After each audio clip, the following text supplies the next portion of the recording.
பாளையமட்டம். நான் பாடி. நான் இப்பொழுது தமிழர்களின் வீர கலைகளை பற்றி பேச உள்ளேன். முன்னுரை. தமிழர்கள் வீரமும் தீரமும் நிறைந்த விளையாட்டுகளில் சிறந்து விளங்கினர். அவ்வீர கலைகளை பற்றி காண்போம்.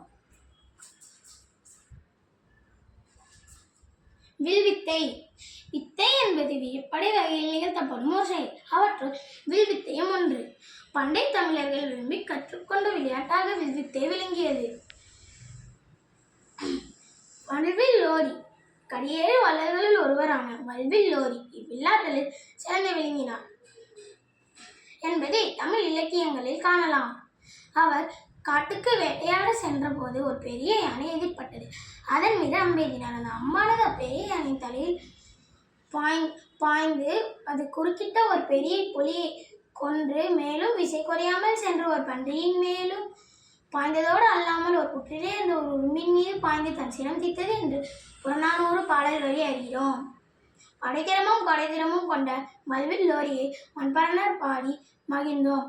இன்று வில்வித்தை ஒலிம்பிக் போட்டிகளில் சேர்க்கப்பட்டுள்ளமை தமிழர்களுக்கு பெருமை சேர்ப்பதாகும். மற்போர். போர்க்கருவிகள் எதுவும் இன்றி இருவர் போரிடும் விளையாட்டே மற்போர். ஒருவன் தன் உடல் வலிமையால் போரிடும் போரே மற்போர். சிலம்பாட்டம். சிலம்பம் தமிழர்களின் மற்றொரு வீர விளையாட்டு.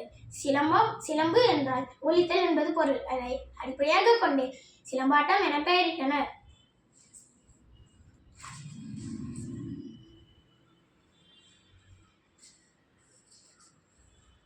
ஏர்தழுவுதல்.